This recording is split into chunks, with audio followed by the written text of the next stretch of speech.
What's going on, everybody? How is everybody doing tonight? Well, we got a small crowd in here. 11 people. April Hill. This is our autism garden. Is that somebody we know that changed their channel name, or is this a new person? This is a new person hidden within myself, Duncan 1900, naturally NC. But she doesn't really count because she's not watching. She's just in the kitchen listening. Mark. G'day, Crocodile Dundee. Oh, she got jokes. I will tell you, this is an actually authentic is from Australia. Australian hat. Thank you very much. Thank you very much. From one of our old subscribers. From Australia. She's from Australia. I still follow her on Instagram, and I see her every once in a while.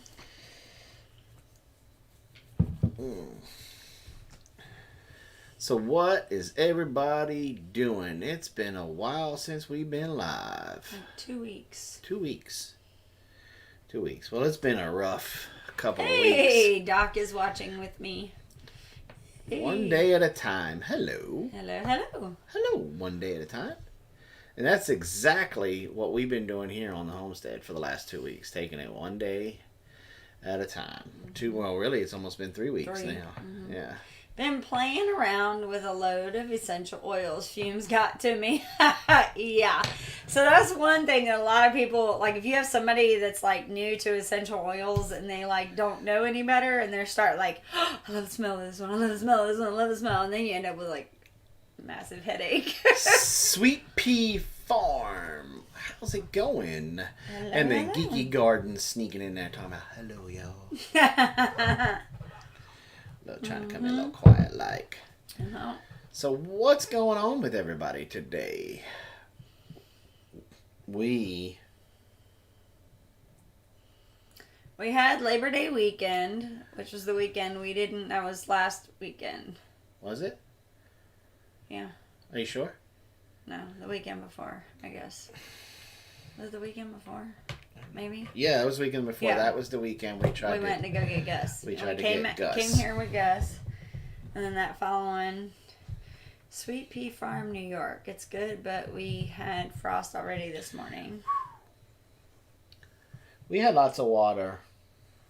Lots and lots of water. Been on Pinterest looking at the diffuser blends. Yeah. Spent the day shopping at the Amish stores. That's awesome. Granny. Frammy. Good morning, y'all. Good day.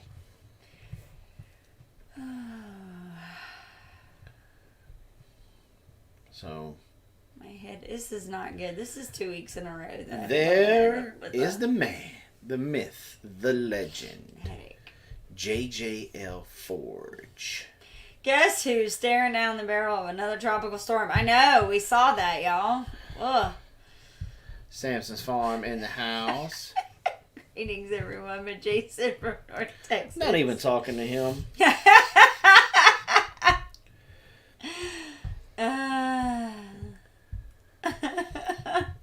I canned salsa. That's cool. Mama Z, what's up? We were talking about you earlier. Mm-hmm. All kinds of talking.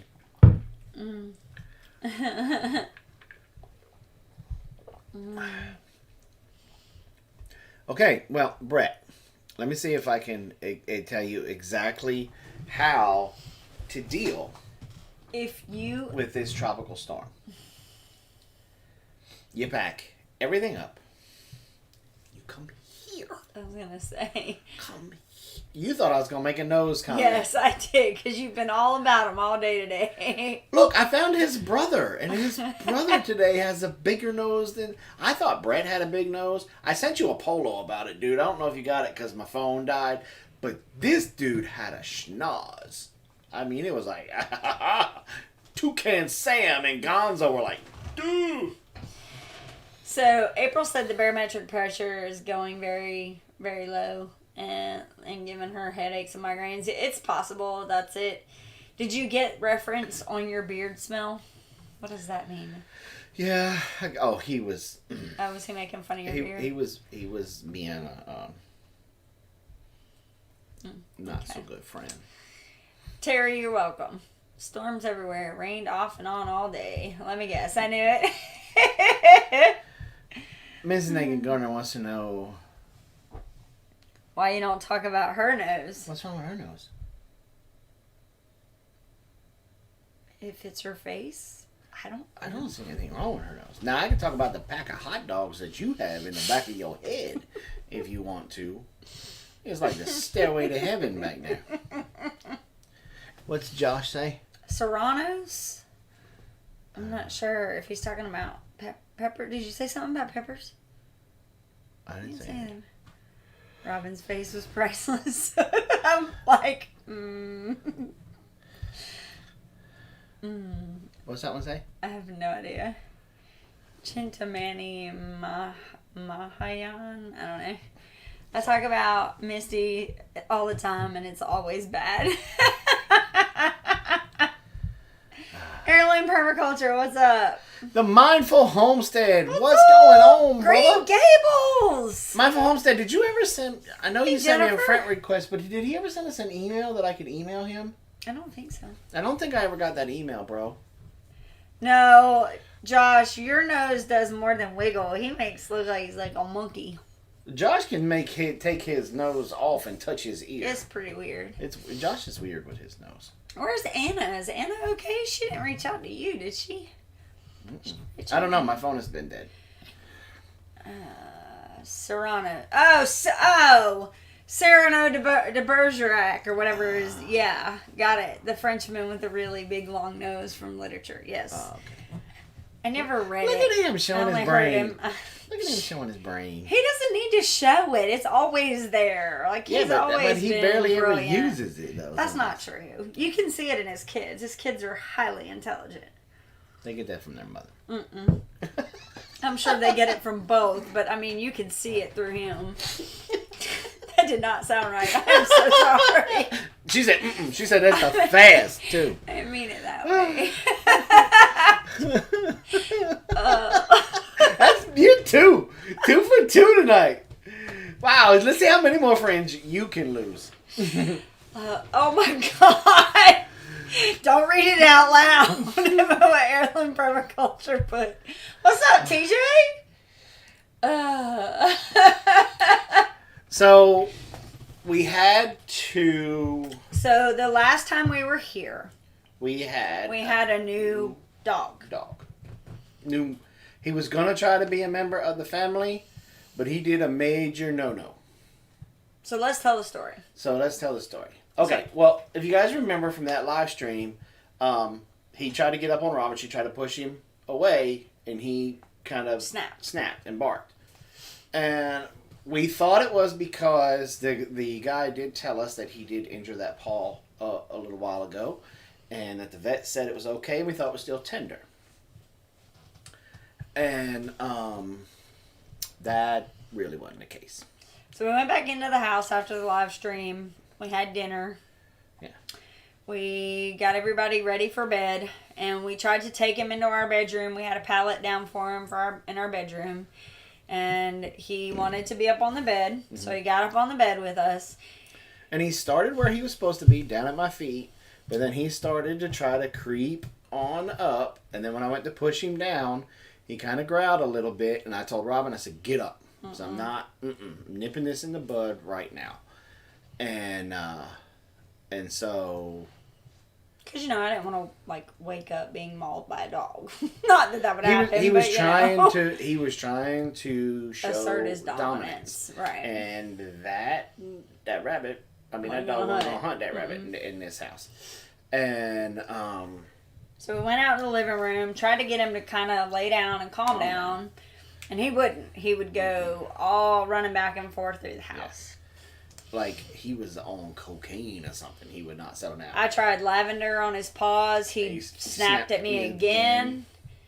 I tried some CBD oil with some food. Didn't budge. Didn't do anything. Nothing. He had major food aggression. And he went to go chew on an extension cord, and Robin went to go pull it out of the wall. And it's not like I was taking it out of his mouth. I was a good bit away from him. And he snapped at me again. Snapped at her again. And I was like, okay. And I started, started trying to work with him. And Robin sent me to bed because I could barely keep up. Well, because you had such an emotional roller coaster. Like, that full week was rough, and then we go to get this dog thinking that it's going to be a good fit, and we bring it. I mean, we drove 4 hours to get there, 4 hours home. We did the live stream. We come home. You were exhausted. And one thing with me doing the job that I'm doing right now, I've kind of gotten used to being in a car for like an 8-hour day with no problem. So that really wasn't an issue for me. So I'm like, brew me some coffee. I'll stay up with the dog. And so I got up and I asked Robin how did he do, and she's like, he just paced all night. He'd lay down for like 2 minutes, go back and forth. He could never settle. Like, it was the strangest thing I've never seen. And you would have thought with as much that he had going on, he would have just we tried to absolutely wear him out. I mean, we took him outside and I walked him, tossed the frisbee for a while and walked him, and he... Nothing. I mean, if I would have done that much activity with Apollo, his heart probably would have exploded. Yeah. But this guy, he was just still wide open. And so I got him again, woke up in the morning, we went to walking. Again, started going out there. Well, LaDessa had to take the trash out, and we were on the driveway. And I saw her from a distance, and he started posturing up. And so I tightened up the choker, and I told him, relax, sit down, but he wouldn't sit. But then when LaDessa got closer, he relaxed a little bit. And I went, oh, great, another Roddy with a vision impairment. Because Apollo we learned early, had bad depth perception because he ran into the corner of the building building right here when he was a pup. Knocked himself. But he could see far away, and Apollo would bark and fuss. But then as you would get closer, like when Sydney would come, you would think Apollo was fixing to just rip somebody's throat out. But then when he got to see Sydney, he was like, oh, it's the guy with the hot dogs in the back of his head. And he would get all happy. And so I was like, great, we got another one with a vision problem. And so I released up the tension just a little bit. And when LaDessa came walking by, he lunged on me. And I snatched him back hard and gave him a firm no, but it was too late. He was able, and he got LaDessa right here and got her right in the meat right here for forearm. And if LaDessa wouldn't have reacted and put the bag of trash up and me jerking him, he probably would have taken her whole. He probably would have broken her arm. Yeah, like easy. Very easily broken her arm. Because she's not a big girl. I mean, her arms are small, and so if he'd have gotten her arm in his mouth, he would have. Yeah. In my opinion, he would have broken it. And so I marched him right into the house. I grabbed my wallet, told Robin, I said, let's go. We're taking this dog back. Because, see, the unruliness on a leash, the wanting to chase cars, the food aggression. Even snapping at me. I could have fixed that. Mm-hmm. It would have taken some time, but I could have fixed that. But he had downright any female aggression. And when I live in a house with 3 females, I could have never went to sleep. I could have never, I could have never relaxed because of that level of female aggression. The moment I could have turned my back, I could have went to drop a deuce, and he could have went after one of the girls. Yeah. And so we took him back. And the guy was super apologetic, super, nice, thoughtful. Like, even his, I guess it was like, because we were trying to track him down, his mother or the mother-in-law or something called Check It on LaDessa. Yeah. Like, it was. And so he took the dog back, returned our money, And he took the dog that following Tuesday, because the Labor Day was Monday, on Tuesday, and went and had the dog put down. Which was kind of sad. Which was sad, but I think somebody else put in the chat box, we had to eliminate that from the gene pool. But from the gene pool, yeah. You know, the thing with Rotties, okay, they are an extremely intelligent dog. They have personalities. They have a high energy level, and they're super trainable. Probably one of the easiest breeds out there to train. But you have to be assertive. You have to from a pup, you have to show your dominance. You have to be the alpha. The alpha. Because if not, you will have that battle. And that was the one thing that he did not have in his life early on, and he was already 2. Which, granted, we could have had that done. I mean, the guy's biggest complaint was that he was always jumping on people, which he didn't recognize as that Roddy trying to show his dominance on everybody. And I had that whooped in about, with me, I had that whooped in less than 30 minutes. Less than 30 minutes. But with the girls, I was still kind of battling that. Mm-hmm. And so, long story short, we took basically, it kind of just almost half ruined our whole Labor Day weekend. Labor Day weekend was a wash. No, not really. We got to spend a lot of time with Deanna and Chris from Naturally NC. Which was actually kind of nice. Yeah, that was which really was really, nice. really fun. They got a beautiful home, and they got their little garden sketched out. And so if you don't know who Naturally NC is, you need to go check out their channel.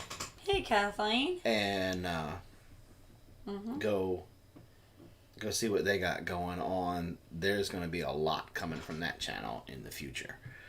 You guys might remember them. They came down a month ago, whatever, and participated in our very first kind of official processing chickens class. Yeah. And so we got to hang out with them. I got But like literally in less than 36 hours, we had spent like over 16 hours in the car. Yes, but you know what? To me, that 16 hours in the car was worth it because of one thing.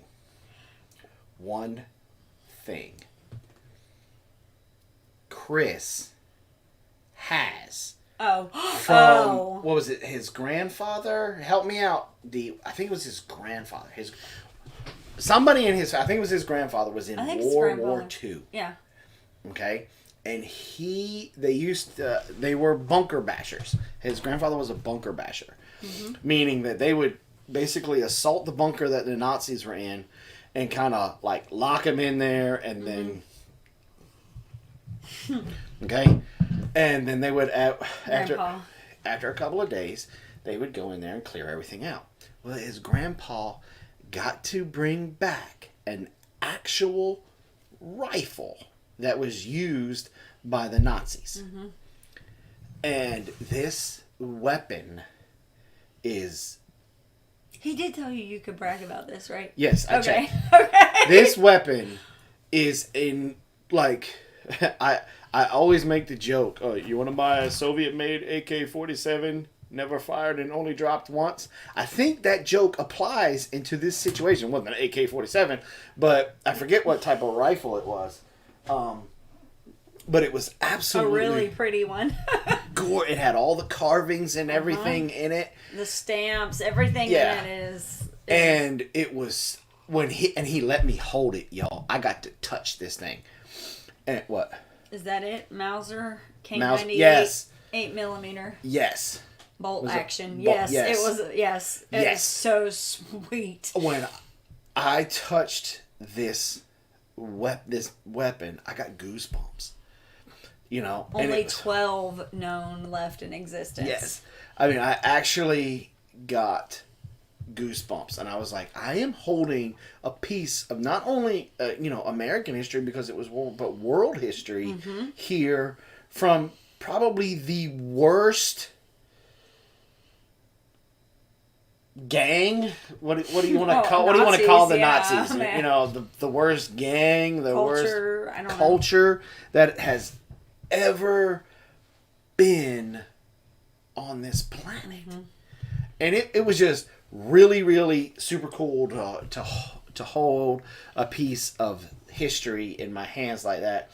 And I told Dee, I said, please tell your husband how honored I am that. And he's a gunsmith, and so he knows how to take care of weapons. So that thing is like, he's got it all set up. I mean, it's set up so that it doesn't lose any of its. Yeah, he's got it in a. What's up, Farmer Brad? But it was just really, really cool, and it was a huge honor for Chris to bring that weapon out, and really not only bring it out to show me, but let me hold it. Yeah, that was hold it, neat. and that's something that I think that I'll be on my deathbed talking about that I got to hold one of those. Got to hold a Nazi gun. That is pretty cool. I can't wait to see my dad tomorrow and then kind of rub it in his face. Yeah. Yeah. So it's a Mauser, but he said that, or Mauser, whatever it is, but isn't a K98 maybe? I don't know. She said she can't remember. On Thursday, in an nearby town, the remains of World War II were escorted from the airport to our town. Wow. Yeah. So we took Loki, aka Gus, back to his original owners. They put him down on Tuesday, and we started back in the drawing board. Well, Robin made a connection. Yeah, that Tuesday, I'd had enough because I'd been looking at various websites, various advertisements, things like that, trying to get a hold of some people. And I have lost a lot of faith in humanity overlooking at that, because I literally had people. I had one person that told me that they were selling these 2 puppies. It was the last of the litter that their son, he was a breeder and had recently died of cancer. And that they were getting rid of the 2 dogs, but they were going to keep the parents. And come to find out that none of that was true. What's up, Cecilia? It was literally just somebody trying to get money for nothing. Yeah, I am extremely disappointed in humanity right now, because there are so many scams out there. You know, and again, this is one of the things that it goes back with the internet, that the internet has its positive things about it, where we get to connect like this, and we get to share our experiences and our stories and our lives on YouTube, and we get to connect with people that normally. Hey, Tinker's wife. You know, like for example, one of the guys that I went to high school with. I did not play baseball in high school. I played football. I sucked at baseball. I played in the rec league because they had to let you play when you play there. But I did not play high school ball. I tried out in junior high and got cut, and I kind of realized that, you know what? You weren't really any good. Not really any good. I liked the sport, but anyway. It was because of Facebook that I found out that one of the guys that I went to high school with, he was a really decent guy. He passed away. He something happened that he went into the he went to the hospital. They tested him for something. They tested him for COVID, and he come back negative. But then they tested him again. It came back positive. So they stuck him in a hotel quarantine, and he passed away in his sleep. So so our condolences go out to his family. I don't know if Nick or anybody like that is even in here. And to all of his teammates. He was a coach. He was an award-winning coach. He was part of the national championship team for one of the colleges in baseball. Nice. And so he was he was a very good human being. And so there's that. But that's the benefits of the internet. Of the internet with social media and stuff like that. And but the negative part of it is all of the and it's not just like minor bad stuff. Predators. They are predators out there. There are predators out there. You know? And they're not just going after kids, because that's what we always hear about is sexual predators and da-da-da-da-da and all that crap.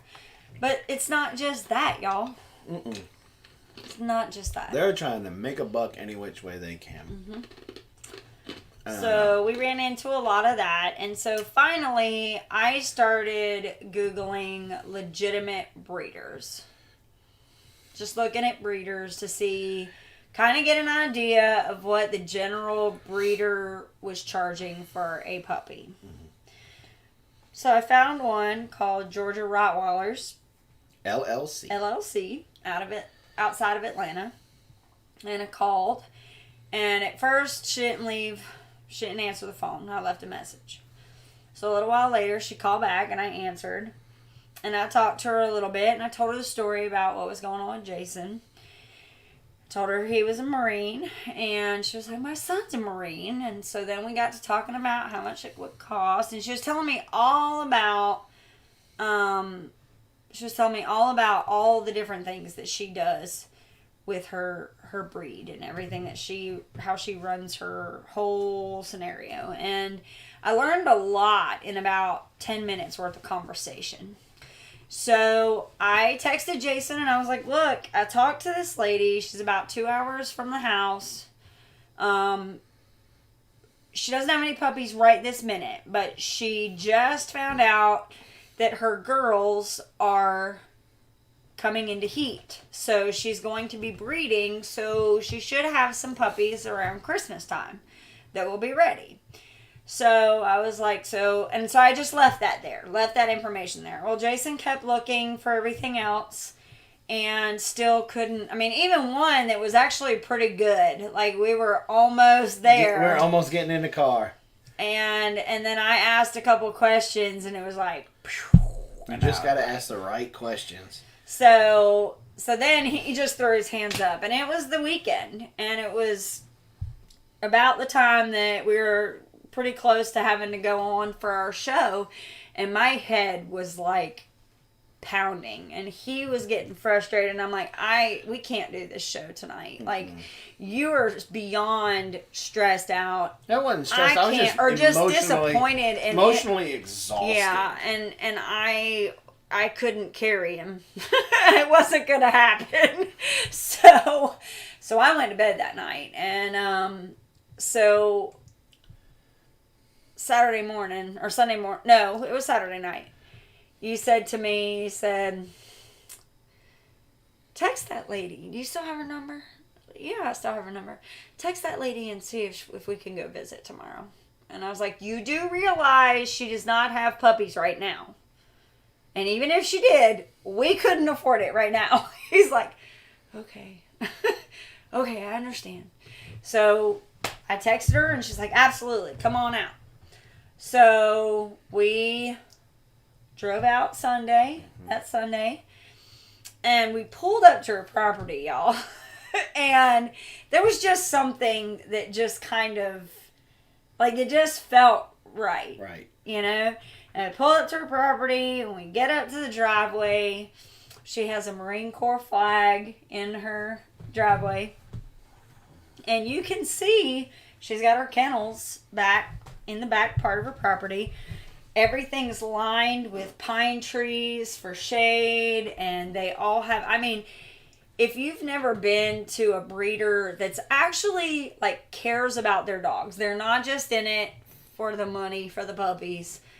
They really care about their dogs. It's a totally different experience. Like, it's just totally different. And so we sat and talked to her. And well, you sat and talked to her. I played with the dogs. Yes. So here's the first thing. I've never been around a female dog when she's in heat. Never. So I didn't know what to expect to begin with. I was thinking like puppy diaper. I didn't think she was going to be mess all behind her. I didn't know. So we pulled up And got out and started talking to her. And right away, she and I clicked. Like, it was real easy to get along with her. And so we went back there, and they have the boy separated from all the girls. And as a matter of fact, she told us that she used to just let everybody run, but then she had something happen with a couple of the girls. Got into it, and so she started separating everybody out. They're still all where they can see each other and interact with each other, but they can't get into each other's face. So we started looking at the boy, and his name is Buster.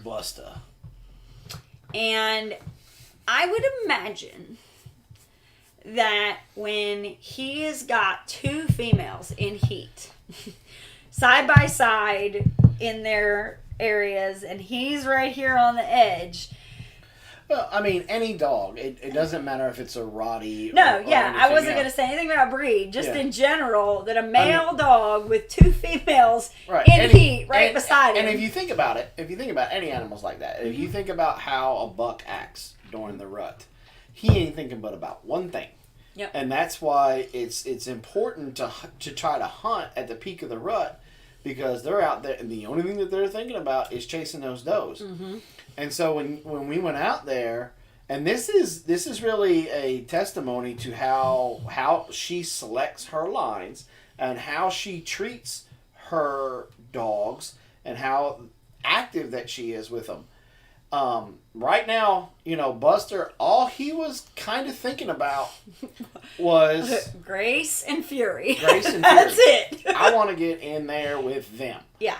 But I walked up to, how the kennels were set up, his went out, and then he had a long run to run up and down with, where the girls had short little paddocks, but wide paddocks to play in. And because he had the run to be able to go back to his kennel, go out, run around the property, and come back. Mm-hmm. So his was more perimeter than it was. But he still had plenty of room to run, and that's what he apparently loved to do, because you would watch him. He'd run down, take off, come back, but he could come back to his kennel. But he was out running, and there was something about her kennels that intrigued me. Mm-hmm. I was like, are those calf boxes that she's using? And so I walked up to where Buster's kennel was, and he come right to me. Well, now remember, he started, because, he's alerting. Mm-hmm. We're not supposed to be there. And so he started barking. And she's Buster, and he stopped, and then he barked again. And she looked at him, and she was like, cut it out. And he was like, I was like, okay.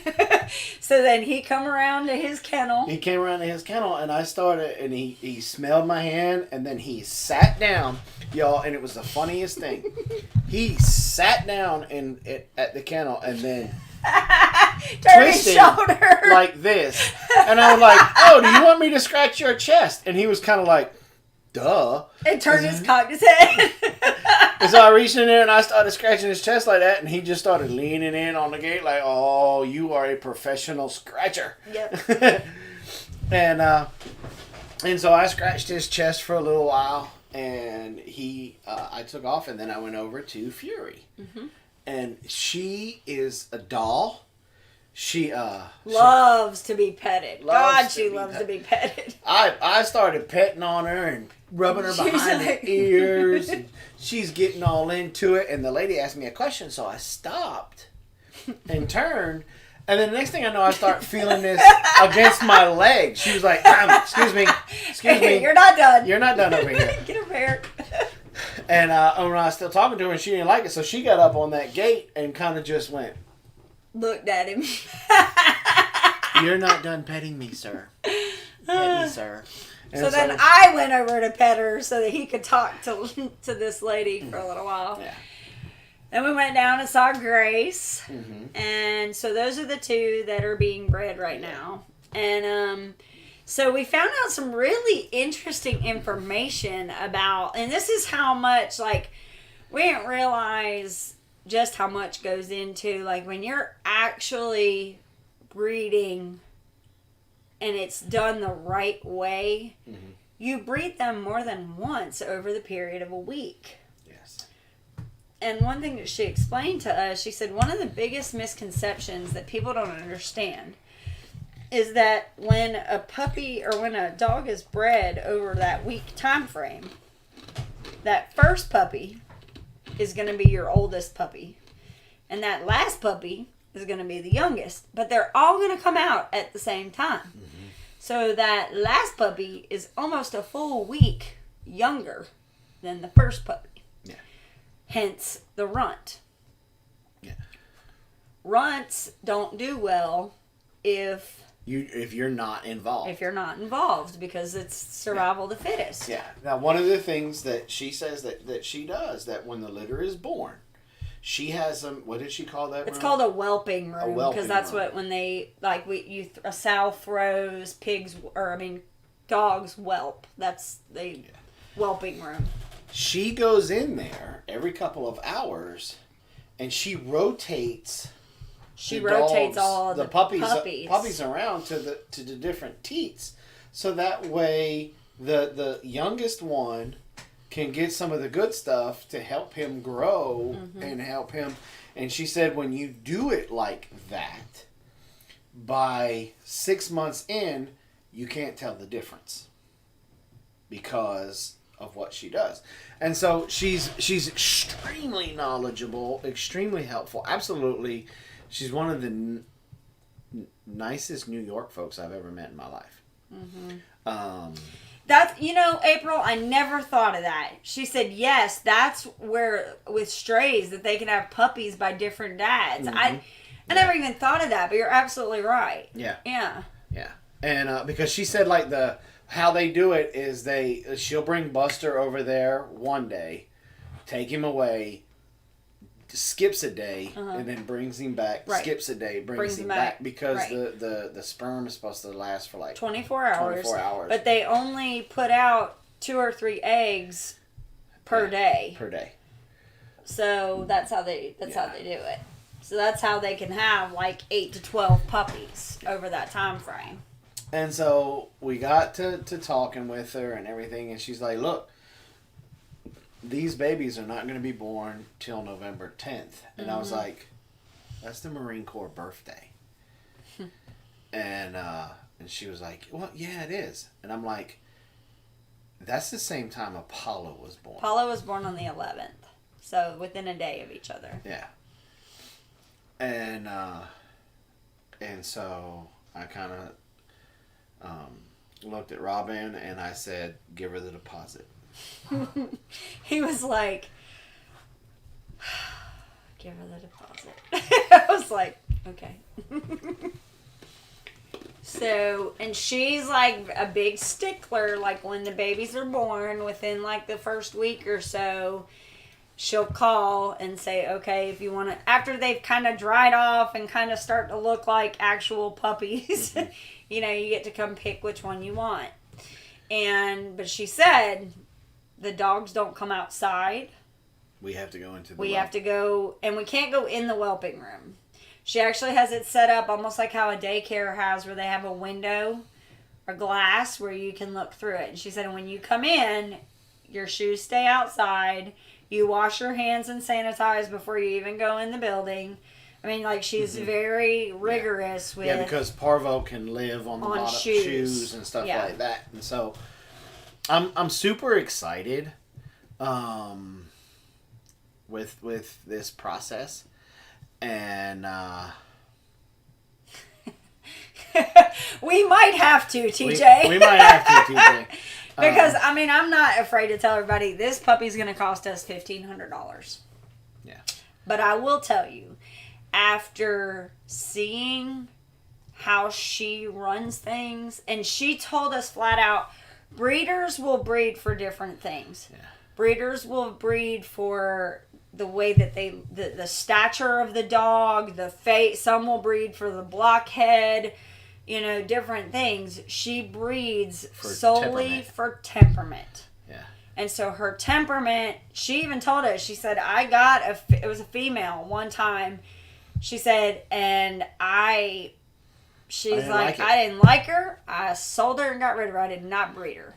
Yeah. And she's like, I will not breed an animal that I don't feel comfortable with the temperament. That's what I breed for.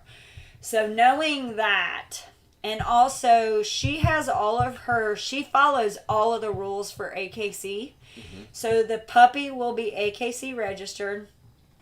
Yeah, and it's going to be a purebred. Both parents have full papers. Yeah.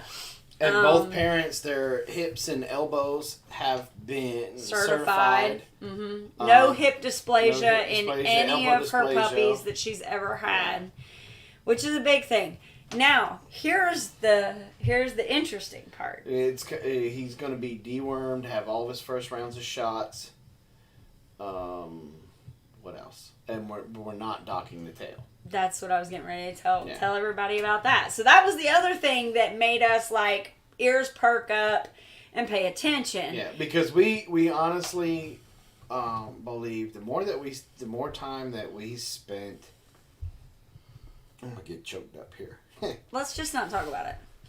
Anyway, the thing with the tail, this was one of the reasons why I very first started paying attention to this lady, because I asked her if the cost of the puppy included removing the dew claw and docking the tail. And she said, first of all of the puppies that she's had, come up, 90% of them didn't have the dew claws on the back.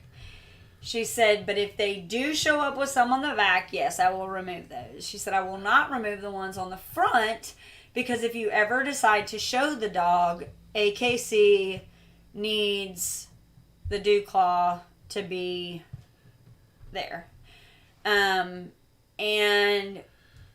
she said, and as far as the tail goes, I won't dock it. And I was like, what? She goes, there is a lot of correlation between docking tails and bone cancer. She said the United States has a horrible line of rate of bone cancer in Rottweilers. But over in Europe, they don't dock the tails. And because it's illegal to dock the tails, they don't dock the tails because they've pretty much, I don't know if there's hardcore proof or if it's just correlation, but whatever the case, they don't dock the tails anymore. And so she doesn't dock the tails. She said even there in her area, she doesn't even have a vet that will dock the tail because of that. Like they've pretty much already kind of, generally speaking, they don't dock the tail. It's kind of like how cigarettes went from being okay for you to, oh crap, it causes this and that. See, Samson says, I've heard that docking tails also has something to do with Rotties having a lot of hip dysplasia. I don't know about that because, like I said, she actually has their bone structure, like a CT scan, they do x-rays, all of that, and then she sends it to Europe. And they certify it and send it back to her. She has to have all of that before she can breed, and she has to wait until they're at least 24 months before she can breed the males. Yeah. When it comes with hip dysplasia, a lot of that is it's almost like sickle cell. A lot of it is very hereditary. Mm-hmm. And so if you can get a hold of a line where it's not in there and keep it out, then that tail is not right going to be the thing. And see, that's what I was, because as soon as she said it, it made sense to me. She said as soon as they cut that bone for the tail, it releases something into the bone, into the bloodstream.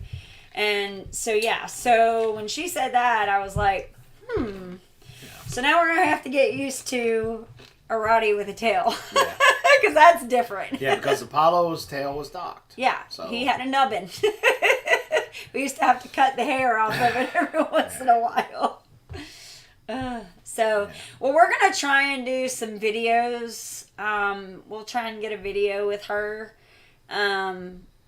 She's very, very... We're probably going to do some videos with her. We're probably going to make arrangements to go up there and video it again.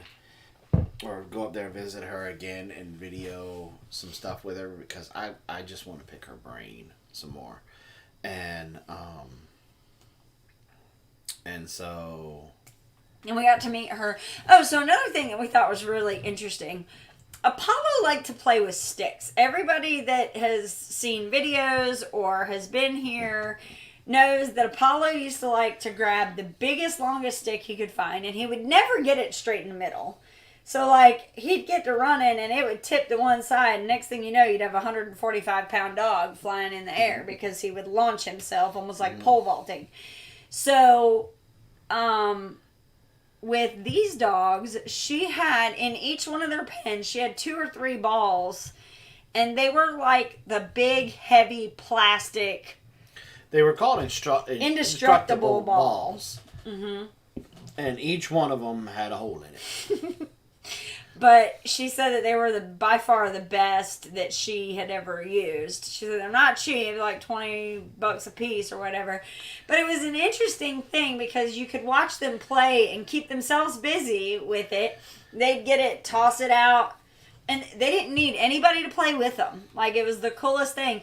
But they would grab the ball and kind of, like, scooch back with it, like, with their front feet. I thought it was the funniest. Like, it made me laugh. Because they hit their breastbone and they just kind of, like... Grace had 2 balls. She had a yellow one and a red one. Mm-hmm. And she wanted to play with the red one. Well, she got the... Because if you ever watched... No, not a Kong. This is like just a solid ball, and it's the size of a basketball. It's called indestructible ball. It's a little bit bigger than a basket. Yeah, a little bit bigger than a basket. Maybe a men's basketball. And if you ever watched a big dog, because Gizmo does this too, play with any type of ball, sometimes they'll have it, and they'll be throwing it up and around and jumping with it, but they'll kick it like soccer, then they go chase it some more. Yeah. Well, Grace, wasn't it? Well, she got to playing with it and kicked it. Well, she had to put 1 strand of hot wire down around the inside of the paddock, because Rotties, when they want to be with their person, nothing stops them. Apollo used to jump out the window to come get with me, go right through the screen. Jason would be at the back end of our property deer hunting. And somebody would leave a window open because it's the fall, so it's nice. Apollo would jump through the window and take off and go all the way down to where Jason was hunting. And then sit there in front of my tree stand and looking up at him. Like, what are you doing? So... they like to be with their person. And so what happened is she had Rottweilers jumping fences and be at her back door, like pawing on the door. And so Grace got to kicking this red ball around playing with it. Well, it went up and over and got stuck between the hard fence and the hot fence. Mm-hmm. And Grace was like, nope, I'm not. She knew better. Well, she has another young male on the other side of the other side named... Chester? Crenshaw. Well, he was not very aware of said hot wire. He's still a puppy. He's like 18 or 19 months old. Well, he walked up to help Grace out. He was trying to be a gentleman, and he was going to push the ball out of it. Well, Grace slobbered so much on this ball that when he touched it, he touched slobber, and he and he took off to the back of his paddock. Hey, you're on your own, Grace. And so Grace was so funny because we were sitting out there talking. She just laid down and she crossed her legs and just kept staring at the lady who owns the Rottweilers. She just stared at her like. And you'd hear her every once in a while. She'd sigh. And she would be like, just staring at her like, Mom, get my ball. Stop talking and get my ball. And so she went in there and she poked it off with a stick, and Grace was off playing. But she was smart. She didn't stay in that corner with that ball. She went out into the middle of the paddock so that she didn't have to get near that wire again. Yeah. So that was a lot of fun watching them play. We also, it's a small little town where we went, and when we were coming back, we realized we'd been gone for a while, and we had not And we hadn't eaten anything all day. Mm-mm. And so Rob was like, I really need to get something to drink.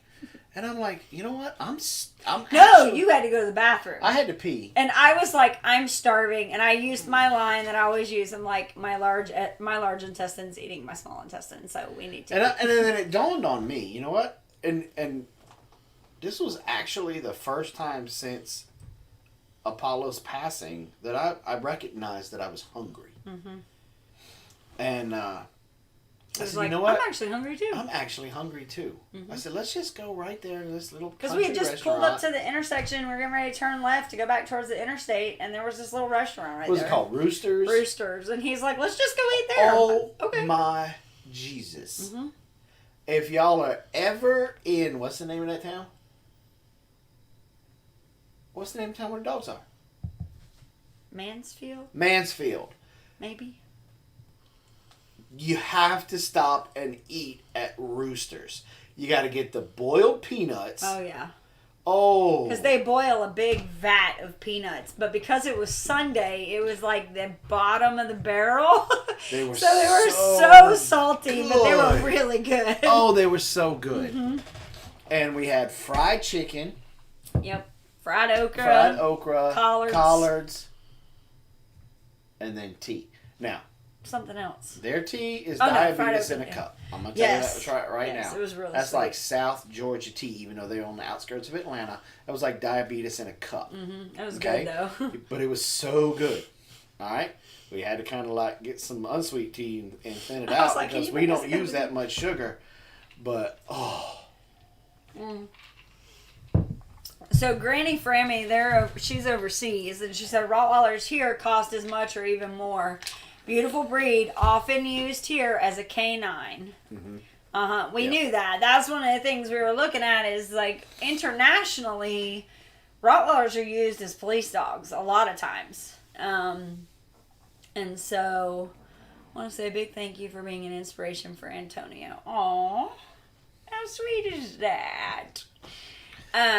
But yeah, so they're an awesome breed to just. But we sat down in this restaurant, and our waitress, she was a trooper, boy. She was in a car wreck back in December. Poor girl could hardly. She was hurting because she'd been on her feet all day, and so you could tell she was starting to get sore. Yeah.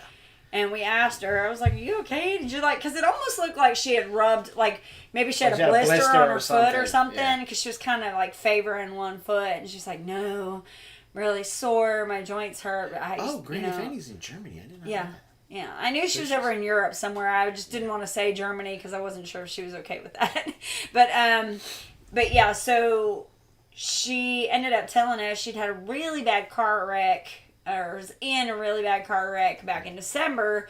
She'd had multiple, she shouldn't have lived, basically.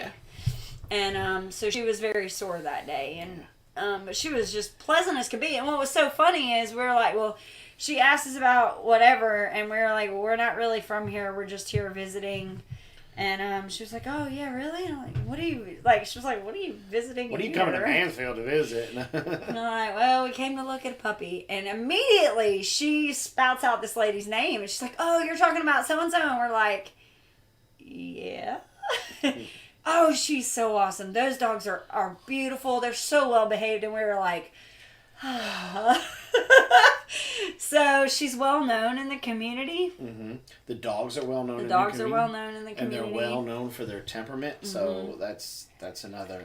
Anytime that you go somewhere to purchase something like a dog or a car or something like that, one of my things that I always like to do is to find that mom and pop restaurant where all the old timers go, sit and drink their coffee, eat their breakfast, drink beer.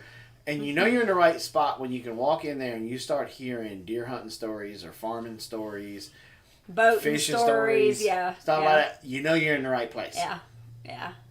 And then you just start talking, to different people that you just start striking up conversations, and you're going to know right away whether or not, like when we go to buy a car, I'll go and look at it, and we'll look, and then I'll go away.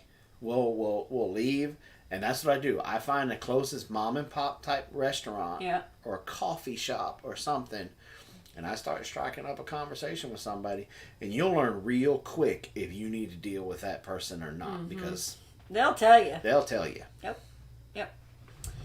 Yep. So we're pretty comfortable with that. What we did do, I always liked how Rotties were developed to herd animals in pull carts. Yep. Well, believe it or not, Rotties go all the way back. Y'all gonna get me talking about Rotties like I do with bats. Rotties go all the way back to the Roman times. They're one of the oldest breed of dogs.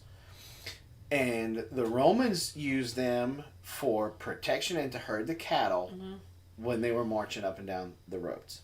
Because the Romans would take the cattle with them, keep their food on the hoof.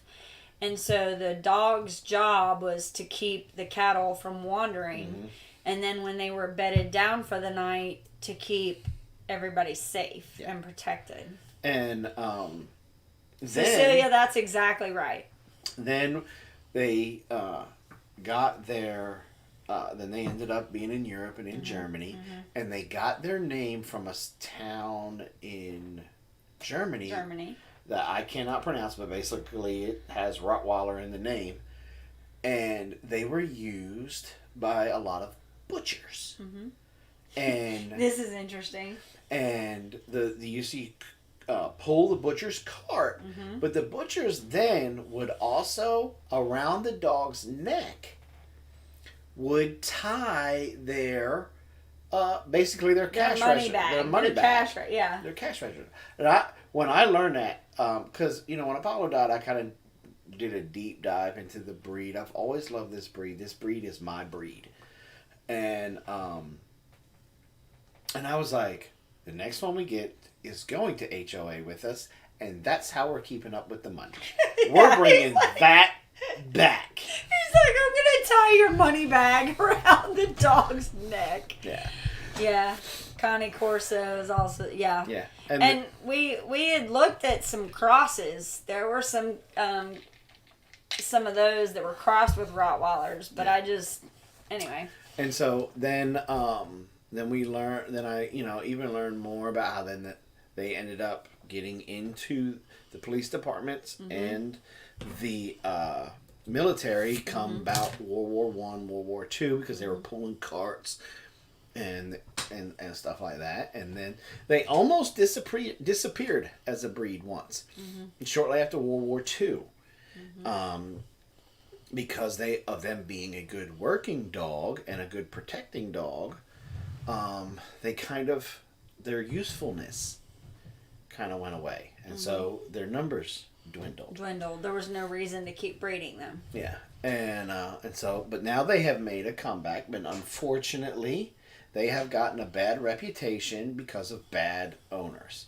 Well, not just that, but you also have bad people that breed them with whatever, and then try to pass them off as purebred and try to take advantage of people too. So that's another problem. And you know what? One of the things you can hate Facebook as much as I hate Facebook, but I love Facebook for their groups. Because whatever you're into, woodworking, Rottweilers, homesteading, you're going to find a group. Yep. Crocheting. Pinochle, whatever, there's going to be a group. And I must be a part of like 25 Rottweiler groups now. And it's funny how in these groups you can have your hardcore sticking by this line with the breed, and I'm going to look down my nose. If the snout's not right, the ears aren't even. Yeah. And you got those people, and then you got the people that are kind of just like me that just absolutely love this breed. And I know they're going to be a bunch of goofballs, and so... But they are, like you said, they are a strong dog, strong personality dog. Yeah. They're always willing to please. extremely, Yeah. extremely wanting to please their Yeah. owner. Yeah. So, you know, there's a lot of things that takes a lot of effort and energy early on to make sure that you develop that right foundation. So, Jason is correct, bad rap, but I believe every dog is like his owner. Yeah, it's exactly, I mean, it's all about the owner. So are we going to tell them What? what our future endeavor is going to be? Or do we wait? We'll wait.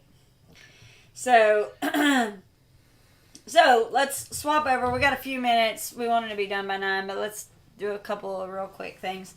We're getting back in the saddle with videos, so we'll start with those.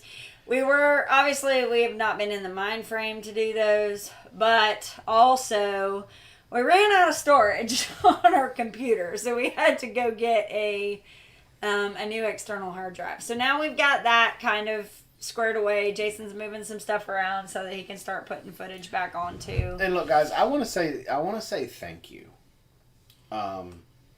Just about everybody that's in here. It's every particular point in time, whether it was a message for Facebook or the smiley face guy squeezing the heart or whatever. You guys have kind of reached out in your own little way, and you've supported us through the loss with Apollo, and you guys have been extremely patient with us with not putting out videos and not doing live streams and nobody bugging us saying, you know. And I just I want you guys to know how much I truly appreciate that, and I love y'all for that. I really do. I think I got some of the best subscribers and viewers and followers and friends out there ever that we have connected with here. I mean, even people that I know are still subscribed to the channel but are not as active as they used to be on YouTube reached out to me as, you know, sorry for your loss and blah blah blah. And so I just really appreciate that. And there was some of y'all that Marco'd me every day to check in on me, and you guys were making sure that I was you were trying to help keep me busy and keep my mind off of it and stuff like that. And you guys were a huge help in helping go through the process. What? Still looking at tutus for your dog to be. Yeah, not gonna happen. So on a sad note, we lost a few of our birds. We had a bout with fowl pox. Fowl pox came through. Something I did not know, and I want to see if anybody in here knows. Fowl pox can come from mosquitoes. And with as much wet weather as we've had this year, it is not surprising to me that if that is the case, that we got fowl pox in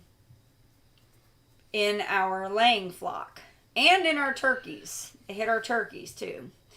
So we lost some turkeys and we lost some laying birds. Now this was after Jaja died.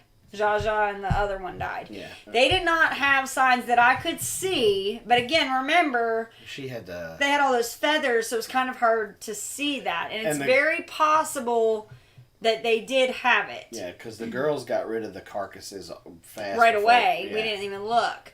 But we did have a few that it started out very slow, and then it would cover the eyes. They'd scab over on the eyes and scab on the but what I will tell you is, because we were paying attention to it, we caught it before it became catastrophic. We separated out 3 of the laying flock, and they ended up passing out here in the basically what we had called the quarantine area. We did what we could for them, but it was too much. And so then same thing with the Same thing with the turkeys. We had, a couple. But now it looks like we've pretty much, because what I know to be somewhat true is once they have it, they don't get it again. Yeah. And most of the time it won't kill them. But if there's other underlying stuff or things, then it can kill them. So we lost a couple of laying hens to that. We lost some turkeys to that. So we're pretty much in the clear now. Keeping an eye on it. But let me tell you something, boy. McMurray. Your relationship with McMurray doesn't stop when your birds show up at the house. Mm-mm. Anytime that you reach out to them, they will troubleshoot and help you in any way that they can. Talk about customer service. Mm-hmm. Their levels way up there. Way up there, where every other hatchery has always been down here that we have dealt with. Mm-hmm. And it doesn't matter day or night. Robin can Instagram message the one girl that we have developed a relationship with, and within an hour, she's back. She's answering our questions, and there's been lots of other people that we have talked to that have dealt with them, and they're the exact same way with them that they are with us, and that's very comforting to hear. So again, if you guys are in the market for birds, McMurray's going across the bottom of the screen right now, their website right there. Hit that and tell them that we sent you over there, and that's where you need to get your birds They're from. still doing meat birds, y'all. Yeah. And I think they're even taking orders for reservations for laying hens in the spring, I think. Because we have gotten meat birds, laying hens, guineas, turkeys. Mm-hmm. They've all come here super healthy. We've not had any issues with them whatsoever. Mm-mm. It's always been environmental stuff. It has nothing to do with the hatchery itself. Yeah. And they've always helped us identify issues things and help us fix it when it can be fixed. Mm-hmm. Like the thing with the guineas. We did not know. We were ignorant with guineas. We did not know that they needed a higher protein. A really high protein feed when they're chicks. When they're chicks. And they started just dropping on us. Mm-hmm. We had no idea. Yeah. And that's what it was. But yeah, I can attest to that. I ordered in 2000 25 birds and lost 12 the next day. No questions asked. I got a full 25 replaced. Yeah, they're wonderful. She found out about Jaja dying, and she was like, I don't have any more this year, but I will make sure you get some next year. Like, you could tell she was distraught. Yeah, she was upset. Yeah. So, now, Nathan, I'm curious. He's saying there's a few treatment options for fowl pox. As far as I know, you cannot cure it. All you can do is make the birds comfortable enough and try to boost their immune system enough so that they get through it. And that was where we didn't get to it fast enough, because really you can offer probiotics and electrolytes to help them, and you got to make sure that they're still getting clean water and food, because that's basically anything that's sick, you got to do that. So, if you have something, Nathan, I'd like to hear all about that, because as far as I've always known, there's not really something that'll make it go away or cure you of it. Yeah. So we had that. And then another cool thing I wanted to share before we get ready to leave. I was at the store today, and I found something really stinking cool. And I want to see if anybody else knows about it. What? What? It's a whole chick thing. Oh. Well, I just think it's stinking cool. Fermenting. So up until this point, fermenting has always been kind of a thing with everybody's always using the mason tops with they call them pebbles, I guess. It's basically a piece of glass, thick piece of glass weight that goes down on the food and is supposed to keep the food down below the liquid so that while you're fermenting that nothing gets above it and gets moldy, right? So, don't be hating on them. So today, I was looking because it's not a secret. Nobody can find canning lids anywhere. So anytime we go I think that's a conspiracy theory, but we're not going to run that rabbit. Anytime we go into a store that has the option of being able to purchase those, we go to that section and we look to see if we can find any. So today, we were at a Walmart and went back to the section. And obviously no lids. But then I got to looking and it said fermentation kit. And normally I just roll my eyes and keep going because it's like Mason Tops has it covered. Great idea, great concept. Not going to stray away from that. But I turned and then I saw a replacement for fermentation and I was like, wait, what? And so I looked at it. And it's basically like, have you ever seen like the shaker balls that are in like a shaker for like a protein shake? And it's got like the wire, it almost looks like a ball, but it's all coiled up. Well, this looks like almost like a bed spring. And at the very bottom of it, it's flat so that it covers the width of a wide mouth jar. But the spring itself is almost as tall as a wide mouth jar, a quart jar. And so the concept is, like a wire whisk. So the concept is you put, like, let's just say sauerkraut. You put the cabbage in, you've mashed it enough to where it's got the liquid. You put this spring on there, and then it's a plastic twist top, but there's an airlock or an air release or whatever in the lid, already made into the lid. So you screw this down, walk away from it, the air releases, the spring keeps everything down, and the tension, so that even as it starts to break down, that tension on the spring will loosen so that it keeps everything down below the liquid. Super cool. So I am super excited to try that to see if it really... Yeah. Lost Dude said that they're even hard to find in... You can't find canning gear in the stores. Yeah. Well, one of the shows that podcasts that I like to listen to is called Prepping 2.0. Prepping 2.0. It's a great podcast. If you're into preparedness, definitely I would check them out. Mm-hmm. But they had one of the higher ups with the...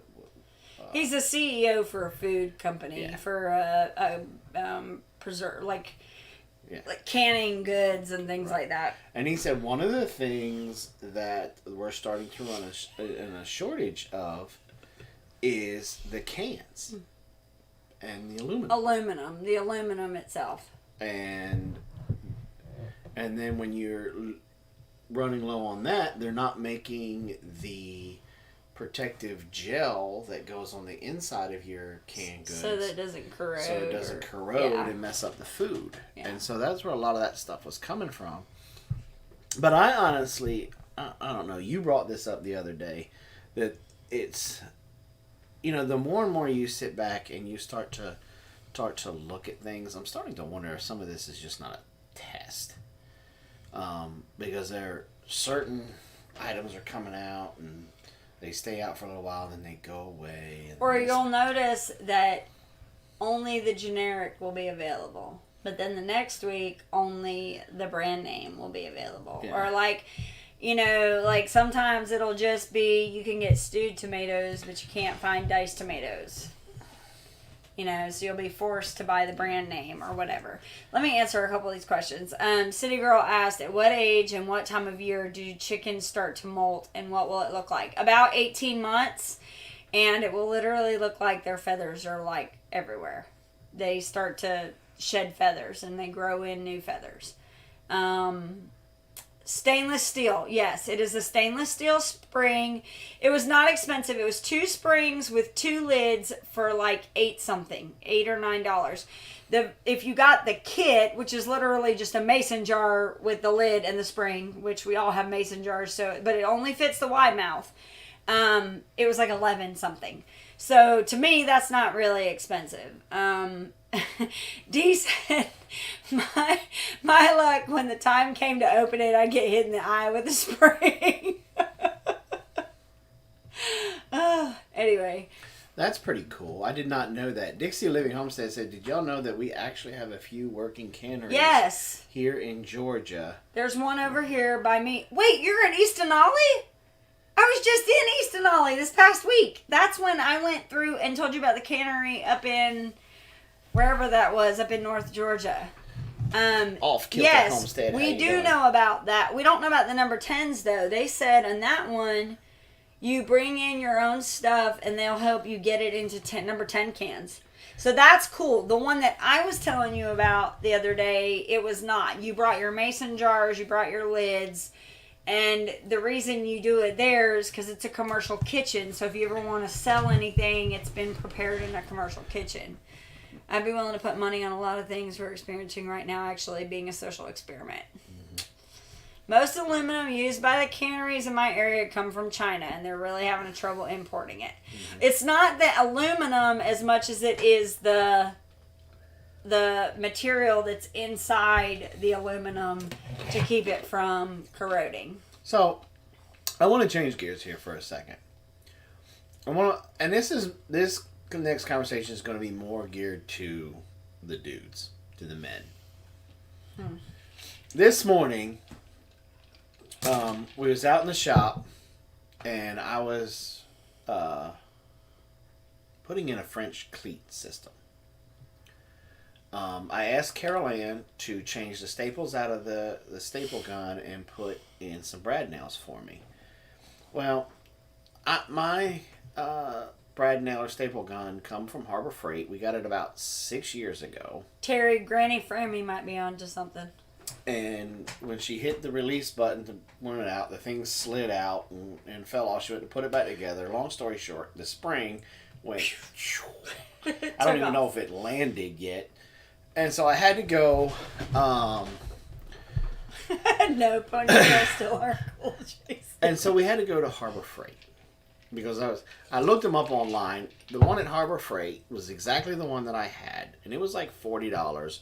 Where everybody at Lowe's and stuff was... Over $60. Was over $60. Mm-hmm. And if you wanted to get the brad nail or staple gun combo, they were over $100. Yeah.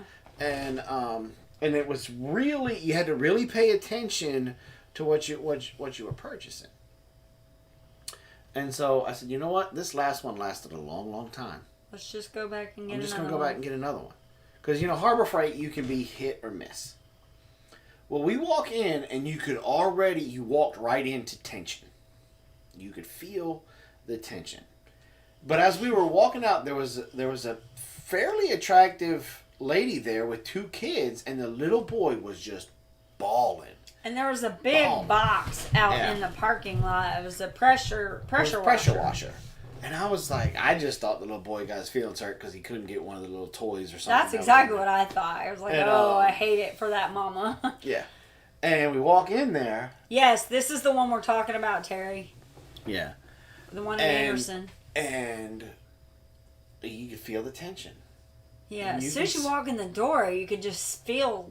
And there was this dude in there talking with one of the ladies in there. Mm-hmm. And you could tell it was a heated conversation. And so they were right over here. Well, the air guns and stuff were right over here. And we heard her say something about you were cussing or something like that. And he was like, I didn't cuss. You got it on video? You got it on... She's like, yeah. Witnesses? And she told him to leave the store. Well, he kept on. That automatically, I had like 800 red flags went straight up in the air. Hey, Jennifer. And Jessica, not Jennifer. I started paying attention to the situation. I had I did one of these numbers to make Robin come around on this side. Mm-hmm. And he just kept... And she told him, get out of my store, get out of my store, I'm going to call the cops, da-da-da-da-da. And he kept going on. Well, he left. And I'm like, okay. He left without a thing. Out of the corner of my eye, I'm like, don't do it. Don't do it. Here he comes again. Starts coming in and he just starts screaming at the top of his lungs, don't buy anything for that. I just looked at him and I said, dude, leave. Get out. Get out before you get yourself in more trouble than what it's worth. I spent $500. Grow up and get out. And he kind of like sized me up a little bit, but then did an about face, turned around and walked out. we were checking out. And Robin is like, stop it, stop it, stop it, stop it. Because I don't want you throwing hands with this dude. That's because, all. Look, there was no male figure that was working in Harbor Freight. It was and that was something females. I didn't notice. If I had been aware of that, I wouldn't have told you that. But I didn't even think about that until after the fact when we were talking. And you said that. And so we get the what's up, Bumblebee? Bumbling Agents. Sorry.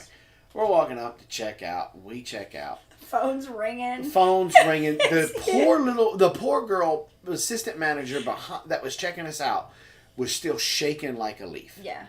This is a pretty heated conversation. Yeah. Because after he left the first time, he was F-bombing this and GD and that. And I mean, and I'm like, oh, well, there's the cussing. And she was still shaking. And I was like, just breathe. Just breathe. And so we went to check out. She brought up the total. I got the money out of my pocket and went to hand it to her. Well, she had a couple more buttons and the price dropped. Mm-hmm. And I was kind of like, whoa. She goes, I gave you 20% off. Thank you so much for your help. Mm-hmm. I didn't step in like that and kind of voice my opinion telling this dude to get out like I did because I was hoping to get some type of discount. No. I was more concerned about these three women's safety. Mm-hmm. Because this guy obviously was a hothead. He was not concerned about showing his butt in front of his children to let them see and learn that type of behavior. Mm-hmm. He was not worried about embarrassing his wife. Yeah. Or anything like that. And he just kept getting louder and louder. And you want to know why they wouldn't take back the pressure washer. This is the thing that bothered me. Because when he started talking about they won't take it back, I spent $500, it won't even work, and they won't take it back. And I got my receipt, blah, blah, blah. I immediately looked at Jason and I said, doesn't sound right. Yeah. Because we've been to this exact store and brought stuff back here with no problem whatsoever. Without a receipt. With dried cement still in, not, horribly bad, but still some cement that we couldn't get off in the cement mixer.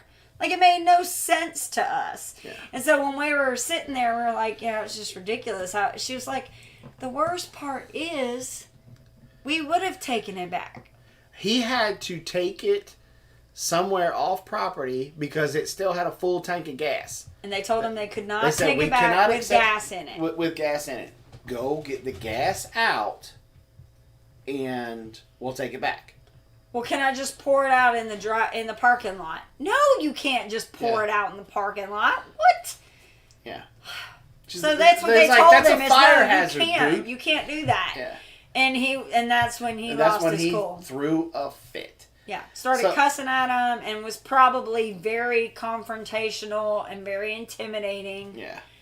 And so I wanted to know how many guys in there do you think I was right for expressing that, or should I have mind my own business and just not said anything, been quiet over there in the corner to wait to see if it escalated physically and then stepped in? Harbor Freight is awesome for a homestead, but it's not good for a contractor that is using the equipment. No, I totally agree with that. Yeah, if you're gonna be using it every single day, Harbor Freight's not, unless. Like, even in the business with, when we're doing granite and you're cutting stuff, some of that stuff, it's going to die in 20 or 30 hours of use anyway, so you might as well pay $20 for it instead of $40, so it doesn't matter. So, People are dumb. Hotheads are dumber. Glad y'all walked in. Yes, you were right. Yeah. Did a good thing. One of those, I'm a man and you need to respect my authority while acting like a child. Exactly. That was exactly what that was. Yeah. I can promise you Chris would have done the same thing. Yeah. I'm sure. Yeah. So. And it's just one of those things that I just don't... And it's that whole... entitlement thing. I mean, how... Especially... And like I told the lady, I said, that was it? With how expensive gas is getting, I said I probably would have been in that. The Walmart's right down the street. Hell, they probably had gas tanks in there. Yeah. I would have bought a gas. I'd have been in that gas tank with a straw. Yeah. Yeah, I would have figured out a way to siphon. A lot of gas things now, gas cans have the little siphon thing. And most small engines, they got the tube that comes down and it's just a you pair of drain it. pliers. Yeah. You can put it right into a gas tank. Yeah.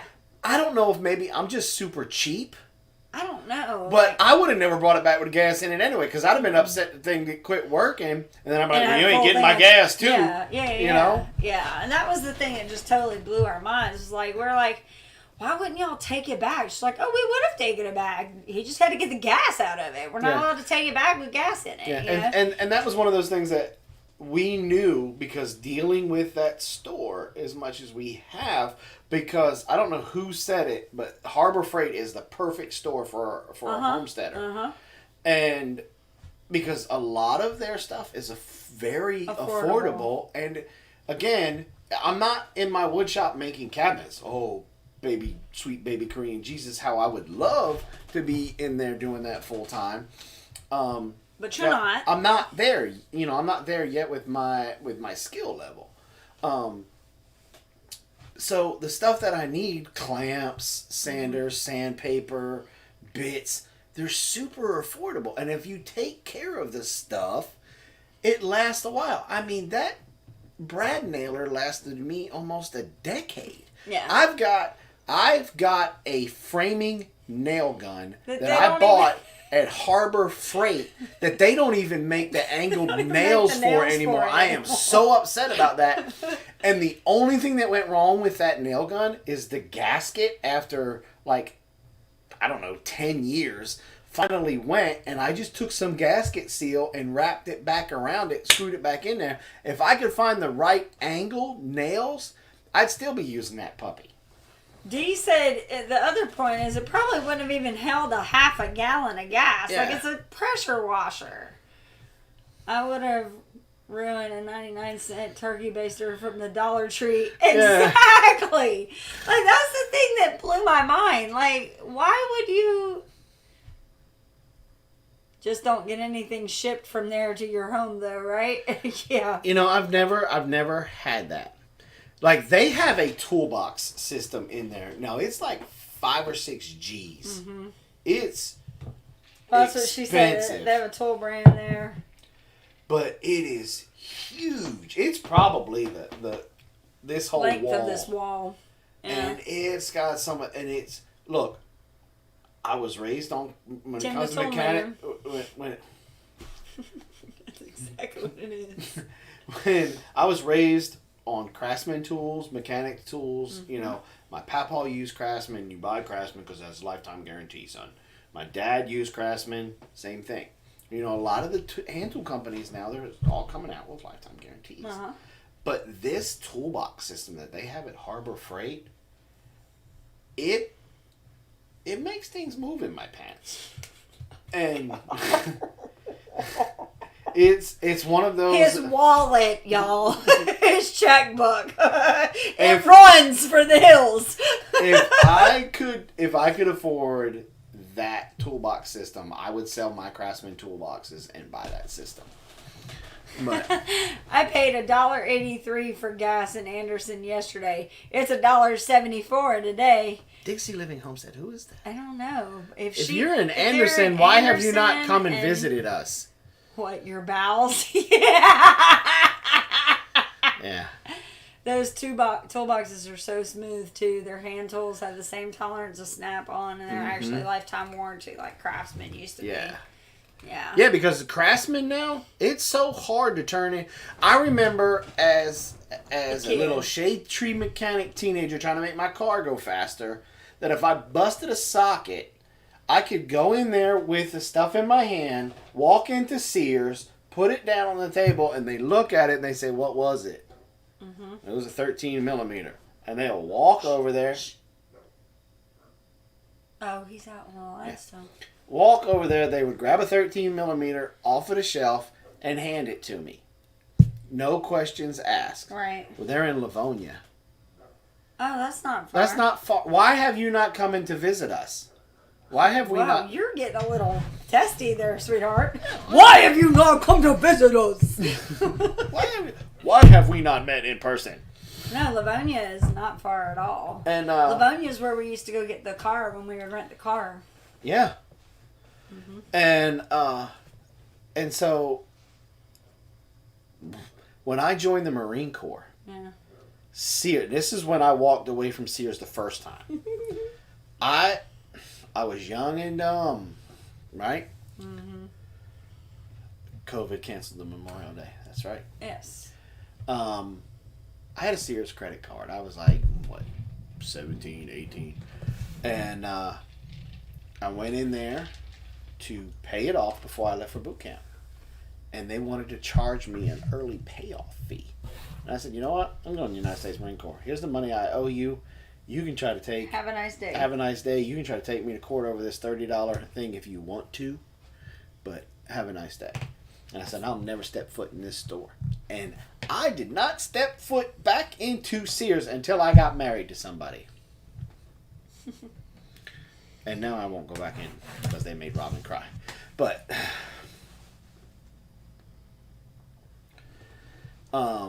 and so, yeah,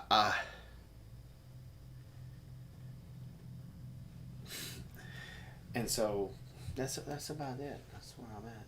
Mm-hmm. And so I got my new Brad Naylor stapler. So I'll be able to finish my French cleat system. I will be doing I will have a video coming out on that where we're starting with the tool shed. Because I'll tell you what, y'all, I struggled figuring out that French cleat system. I felt like a total idiot. I've always, I know how it works, but, getting it to do, it's just, hey, dream.